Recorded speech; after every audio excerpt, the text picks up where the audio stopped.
ডেনমার্কের জনসংখ্যার প্রায় অর্ধেকই এখন যুক্তরাষ্ট্রকে তাদের দেশের জন্য গুরুতর হুমকি মনে করে, আর যুক্তরাষ্ট্রের কাছে গ্রিনল্যান্ড বিক্রির বিপক্ষে থাকা মানুষের সংখ্যা এর চেয়েও আরও অনেক বেশি। এমনটিই দেখা গেছে নতুন পরিচালিত এক জরিপে।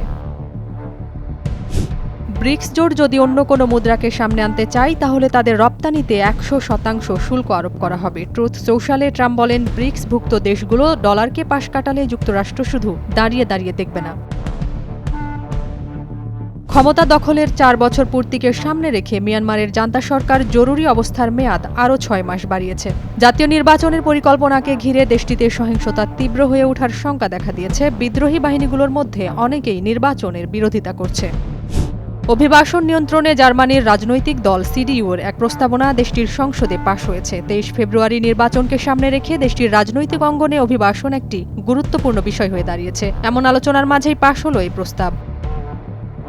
দায়িত্ব নেয়ার আগেই বিশ্বজুড়ে একের পর এক আতঙ্ক ছড়িয়েছেন মার্কিন প্রেসিডেন্ট ডোনাল্ড ট্রাম্প। হোয়াইট হাউসে ঢুকেই নতুন যুদ্ধের দামামা বাজানোর ঘোষণা দিয়েছিলেন তিনি। কানাডা ও মেক্সিকো থেকে পণ্য আমদানিতে 25% শুল্ক আরোপ করা হয়েছে।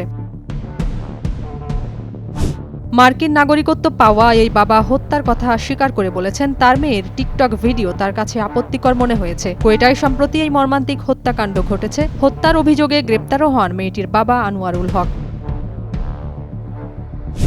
শান্তিতে নোবেল পুরস্কারের জন্য ইলন মাস্ককে বিবেচনায় নিতে নরওয়ের নোবেল কমিটি আবেদন গ্রহণ করেছে বলে জানিয়েছেন ব্র্যাঙ্কো গ্রিমস নামের স্লোভেনীয় রাজনীতিক। বাকস্বাধীনতা ও শান্তির জন্য অবদান রাখায় এ মনোনয়ন দেওয়া হয়েছে বলছেন তিনি। নিউজিল্যান্ডের মাউন্ট তারানাকি পর্বত এখন থেকে একজন মানুষের মতোই আইনি অধিকার ও সুরক্ষা সবই পাবে। এই সিদ্ধান্তকে পরিবেশ ও আদিবাসী জনগোষ্ঠীর অধিকার সংরক্ষণের ক্ষেত্রে একটি যুগান্তকারী পদক্ষেপ হিসেবে দেখা হচ্ছে।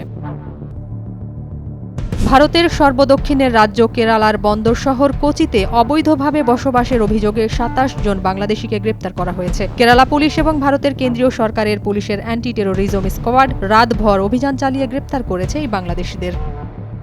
সিরিয়ার সাবেক স্বৈরশাসক বাশার আল আসাদকে হটিয়ে নতুন শাসকরা বর্তমান যেসব সরকারি চাকরিজীবী আছে তাদের 3 ভাগের 1 ভাগকে ছাঁটাই করার পরিকল্পনা করছে। এছাড়া সরকারি প্রতিষ্ঠানগুলো বেসরকারি খাতে ছেড়ে দেওয়ারও ইচ্ছা আছে তাদের।